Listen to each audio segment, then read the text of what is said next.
Salut tout le monde, c'est Simon, je vous retrouve pour la vidéo sur la Ligue 1. La Ligue 1, petit récap de ce qui s'est passé le week-end dernier. Deux fautes, j'ai fait deux fautes. L'OM, bien évidemment, je vais revenir un peu plus longuement sur ce match-là.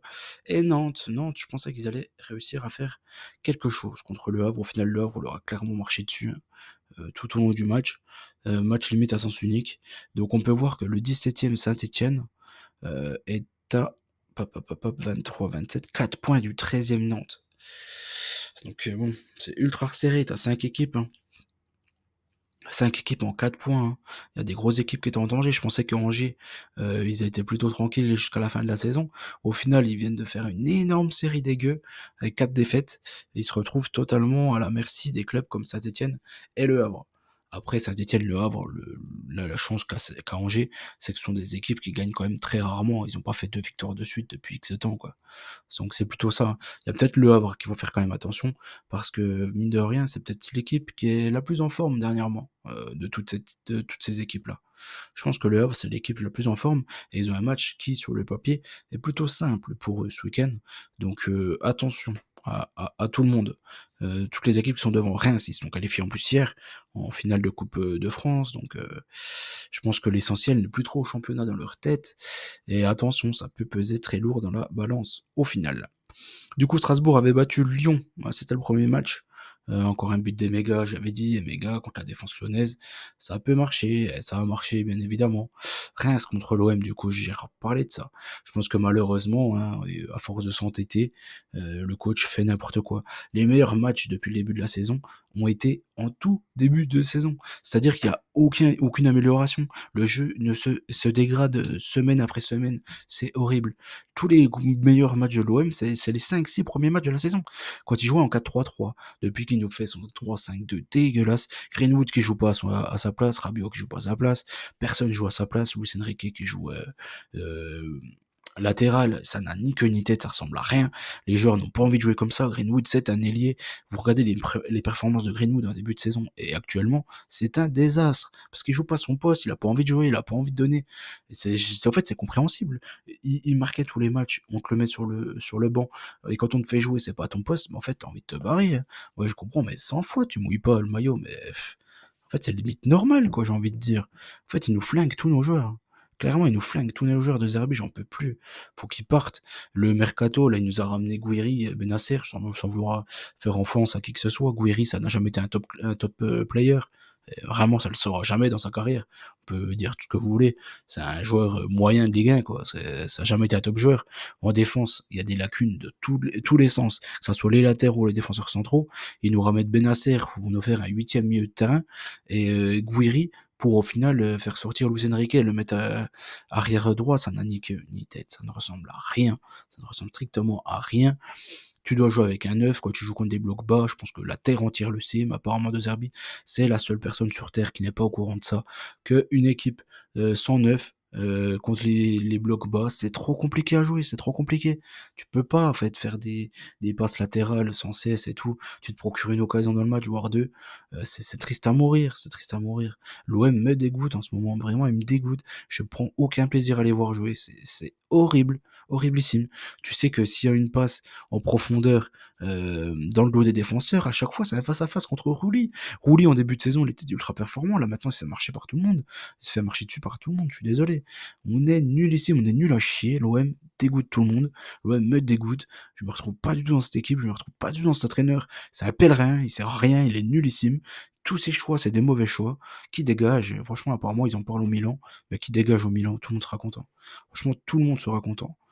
Saint-Etienne-Paris, Paris a écrasé Saint-Etienne, Paris qui a en mode rouleau compresseur. Après, Saint-Etienne, ils ont été trop bêtes. Tu mènes à 0 et tout, ils ont voulu encore euh, jouer, comment dire, ultra haut sur le terrain, comme ils ont fait contre l'OM en fait, hein. L'OM, c'est voilà, c'est le style d'équipe qu'ils peuvent battre, c'est Saint-Etienne, quoi. Les équipes qui se livrent alors que elles ont pas à se livrer, quoi, tout simplement, qui laissent des énormes espaces dans leur dos. Paris en a forcément profité vu le talent de leurs joueurs. Monaco contre Nice, c'est un score exact. Là. Monaco a remonté le score contre Nice. Brest, du coup, j'étais parti sur la surprise Brest contre Toulouse. Ils ont bien gagné du côté de Toulouse et attention à cette équipe brestoise jusqu'à la fin de la saison. Angers-Rennes, un petit over, c'est passé. Rennes a écrasé Angers. Angers qui, comme je l'ai dit avant, commence à faire peur. Auxerre, Montpellier, Auxerre a gagné 1-0 si mes souvenirs sont bons en fin de rencontre, contre Montpellier. Le Havre, Nantes, je suis déjà revenu dessus et Lille-Lens, la fameuse purge nordique. Et oui, les Lensois détruisent le football en cette fin de saison. Apparemment ça leur réussit plutôt bien parce qu'ils ont fait des bonnes petites performances, ces derniers temps. Donc on y va. Nice, Nantes, Paris, Angers, Brest, Monaco, Lyon-Lille, deux gros matchs là, Brest, Monaco, Lyon-Lille, Lens, Saint-Etienne, Montpellier, Le Havre, Reims, Strasbourg, Rennes, Auxerre, OM, Toulouse. D'ailleurs les Marseillais, ils auraient dû être... Enfin il les a gardés je crois pendant 48 heures là. Cette semaine, enfin il les a quasiment gardés cette semaine pour leur laisser moins de repos et qu'ils puissent, se reconcentrer et cetera. Je suis pas sûr que ça soit encore une bonne chose de faire des choses archaïques comme ça de nos jours. Mais bon, on verra le résultat contre Toulouse. Toulouse qui réussit 100 fois mieux à l'extérieur qu'à domicile, donc il y a rien de bon, pour moi, sur ce match-là. Nice-Nantes, Nice-Nantes, je suis parti sur la même chose que contre Auxerre sur ce match-là. Nice, la victoire de Nice contre Nantes. Après, attention à Nantes, encore une fois. Ils ont, euh, ils ont beaucoup à perdre dans cette fin de saison. Ils ont plus grand chose à gagner, mais ils ont beaucoup à perdre. Parce qu'au final, ils ont plus beaucoup d'avance sur la zone de relégation. Paris-Angers, petite victoire de Paris. Ils vont pas faire, je les vois pas faire un gros score. Ils vont faire le strict minimum. Mais ils vont gagner tranquillement ce match-là contre Angers, je pense. Brest-Monaco et Lyon-Lille, ça c'est des matchs que je vous invite à faire très attention. Parce que les Brestois sont bien meilleurs que ce qu'on pourrait croire, et ce que le classement peut donner à cause des matchs en Ligue des Champions. Ils n'avaient pas un effectif pour jouer sur les deux tableaux. Ils ont perdu pas mal de points en route. Mais là, contre Monaco, je pense que les Monégasques sont à peine au-dessus, on va dire. Mais là, encore une fois, c'est pas un match que je vous invite à jouer en résultat sec. Tout comme Lyon-Lille, comme je l'ai dit, j'ai parti sur le même score, mais pour Lyon. Mais je trouve que que ce soit Jonathan David, Sahraoui, Haraldson, tous les mecs un peu dribbleurs, un peu rapides, ils peuvent faire beaucoup, beaucoup de mal à cette équipe lyonnaise qui, défensivement, franchement, pour moi, je les trouve à la rue. En plus, ils ont un gros match contre Manchester qui se profile. Franchement, je trouve que ça limite un peu le moment ou jamais pour taper cette équipe lyonnaise pour les Lillois. Lens contre Saint-Etienne, je suis parti sur un match merdique que les Lensois, dont les Lensois ont le secret, tout simplement. Un match, une purge pourrie, mais une victoire lensoise au bout. Montpellier contre Le Havre, je suis parti sur une victoire du Havre, comme je l'ai dit. Je trouve que ces derniers temps, ils reviennent plutôt bien. Montpellier est à la ramasse complet. Je pense que c'est le moment ou jamais pour taper Montpellier, c'est actuellement. Reims contre Strasbourg, les Rémois du coup sont qualifiés en finale de Coupe de France. Peut-être qu'ils ont un petit peu la tête ailleurs. Je pense que les Strasbourgeois nous ont montré depuis un certain temps qu'ils étaient monstrueux, qu'ils ont des joueurs qui ont rien à foutre en Ligue 1. André Santos, pour ne citer que lui. Je pense que même Mega, s'il joue en Ligue 1, c'est dans un autre, on va dire, dans un club d'un autre standing, on va dire, que Strasbourg. Je pense que voilà, l'OM, au lieu d'aller nous chercher un Guiri, là, ils nous auraient pris un Mega. Enfin bref.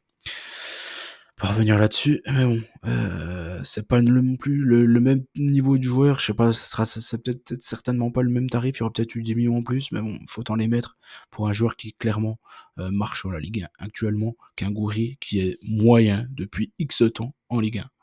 Rennes contre Auxerre. Je suis parti sur une victoire du Stade Rennais, mais bon, ça c'est pareil, c'est un match plutôt à éviter. Les Auxerrois, ils font des bonnes perfs de temps à autre. Et le Stade Rennais, moi j'ai aucune confiance en eux. Un Big Bay ou pas Big Bay, je le trouve moyen, vraiment clairement moyen. Marseille-Toulouse, je suis parti sur un nul.